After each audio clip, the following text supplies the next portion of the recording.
Ir. Ok. Yo voy, tú vas, él, ella, usted va, nosotros vamos, ellos, ellas, ustedes van. Okay. So in this verb, we can express movement from one place to another, okay, and also express future plans. Ir, if you translate it into English, will be to go. Ejemplo, voy a la plaza todos los fines de semana, voy caminando porque vivo muy cerca, solo a 5 minutos, pero a veces también voy en bicicleta. I go to the plaza all weekends. All weekends, I go walking because I live very close. Just 5 minutes, but sometimes I go by bike, right?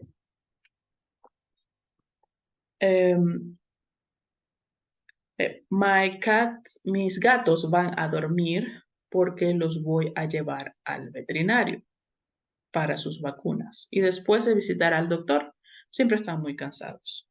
My cats are going to sleep. Now I'm talking about the future. My cats are going to sleep because I'm going to take them to the vet for their vaccines. And after they visit the doctor, they're always very tired.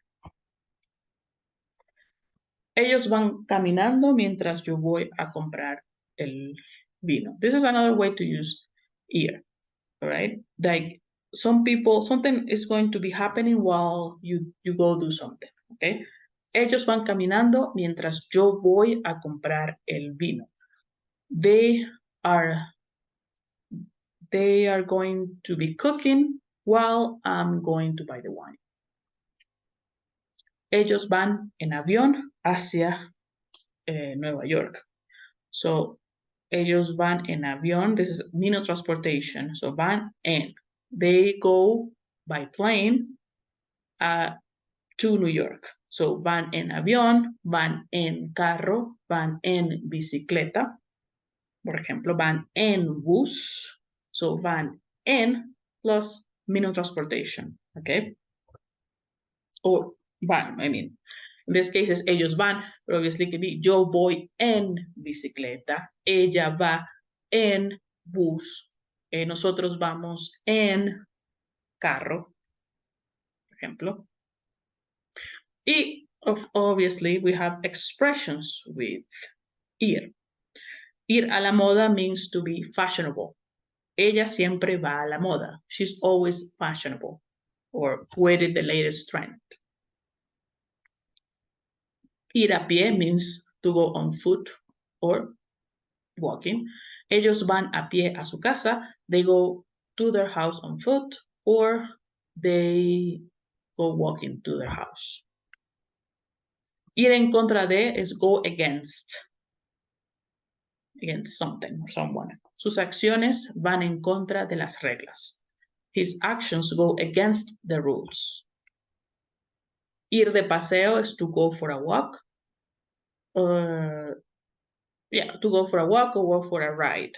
It doesn't have to be walking. It could be go for a ride and a bike and a motorbike and a car. Mis amigos y yo vamos de paseo al parque. My friends and I go for a ride or go for a walk in the park. Ir al grano is to go to the point. Vamos al grano. ¿Cuál es el problema? Let's go to the point. What is the issue? Ir de compras is to go shopping. Ella va de compras todas las semanas. She goes shopping every week. Oh, yeah, every week. Bien. So a variation of ir is irse, which means to live, but this have is similar to go, but it's a kind of different context. Okay. In this is conjugated as yo me voy, tú te vas, él, ella, usted se va, nosotros, nosotras nos vamos, ellos, ellas, ustedes se van. So it's like I said here, es parecido que ir, pero el contexto es usualmente un poco diferente. So it's similar to ir, but the context is usually a little different. Let's see the context. Voy a la casa de mi novio, me voy a la casa de mi novio. So, without much context, when you see voy a la casa de mi novio, it means that you are going to visit him, all right? Just like maybe you're going to stay there for a couple days, a couple weeks, but you're just going to visit. Me voy a la casa de mi novio means that you are moving with him. So you see the difference? You see, it means that you're moving with him for now. Your plan is maybe permanently, but you're taking all your stuff from your house and take it to your boyfriend's house. Voy a la playa con mis amigas el viernes porque tenemos un fin de semana largo. Me voy a la playa con mis amigas cuando quiero desconectarme. So here again, the situations are very similar, but the context is a little different. I'm going to the beach with my friends on Friday because we have a long weekend. So it's just a planned getaway, you know. Me voy a la playa con mis amigas cuando quiero desconectarme. This is more, let's say, a routine that you do every time that you like to disconnect, every time you're trying to relax. You just go to the beach with your friend. Thank you so much for watching, liking, and subscribing to my videos. That really helps me to create more and better content. I invite you to join the Spanish Language Hub, which is absolutely free. Here, you will have access to several resources, including unedited videos, audiobooks, exercises, flashcards, and regular interaction with me. We will also have Q&A and conversation sessions live on Zoom twice a month. Again, all of this 100% free. I look forward to see you there. Adios.